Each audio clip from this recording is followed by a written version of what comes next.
بسم اللہ الرحمن الرحیم۔ سامعین کرام، آج ہم آپ کی خدمت میں جس شخصیت کا تذکرہ کرنے جا رہے ہیں وہ ہیں جواد نقوی۔ یہ شخصیت پاکستان میں کسی بھی تعارف کی محتاج نہیں۔ اگر ہم ان کی ابتدائی زندگی اور تعلیم کی بات کریں تو جواد نقوی 5 مارچ 1952 میں NWFP کے ایک گاؤں ہری پور میں پیدا ہوئے۔ جواد نقوی جعفری مسلک سے تعلق رکھنے والے 12 امامی شیعہ ہیں۔ انہوں نے 30 سال ایران میں تعلیم حاصل کی اور اس کے بعد پاکستان آ گئے اور مسلک تشیع کی تبلیغ میں مصروف ہو گئے۔ جواد نقوی نے کل 3 PhDs کی ہوئی ہیں، فلسفہ، سماجیات اور فقہ میں۔ جواد نقوی کے تقریباً 12,000 لیکچرز مختلف موضوعات پر موجود ہیں۔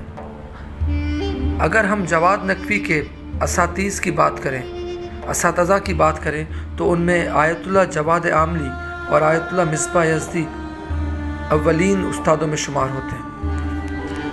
جواد نقوی جامعہ عروۃ الوثقی، جامعہ جعفریہ اور الکتاب کے ہیڈ اور پرنسپل ہیں۔ اسی طرح Deen Alqaim school system, online system اور صراط اسکول سسٹم بھی انہی کے انڈر کام کر رہا ہے۔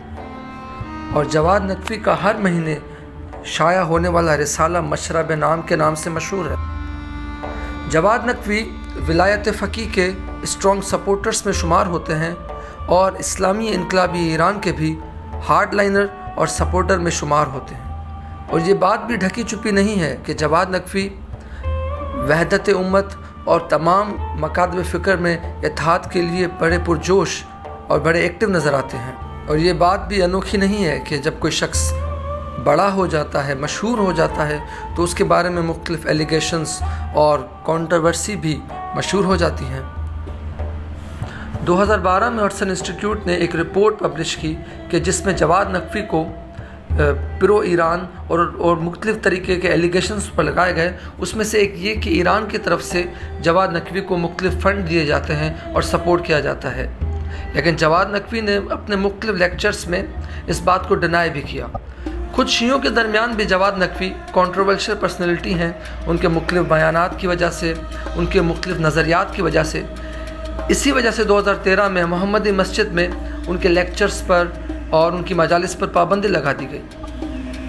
اور جواد نقوی ہی وہ پہلے فرد ہیں کہ جنہوں نے نماز جمعہ میں پاکستان کے اندر سیاسی گفتگو کو رواج دیا، سیاسی گفتگو کی، جس میں وہ انڈیا پر تنقیدیں کرنے لگے، مختلف سیاسی لیڈرز پر تنقیدیں کرنے لگے۔ اور اسی کے رد عمل میں صحافت، Urdu newspaper, Bhoomitra newspaper, انہوں نے مختلف ہندی نیوز پیپرز نے جواد نقوی کو ٹارگٹ کیا اور ان پر مختلف ایلیگیشنز لگائے۔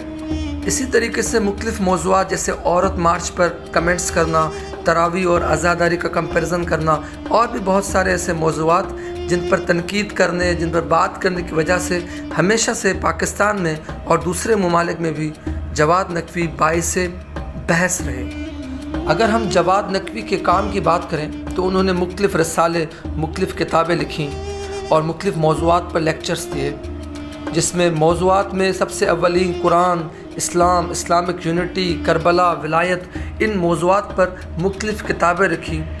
اور انہی تصانیف کی وجہ سے بہت سارے فالوورز جو کہ جواد نقوی کو فالو کرتے ہیں وہ پاکستان میں اور پاکستان سے باہر استاد کے نام سے مشہور ہیں۔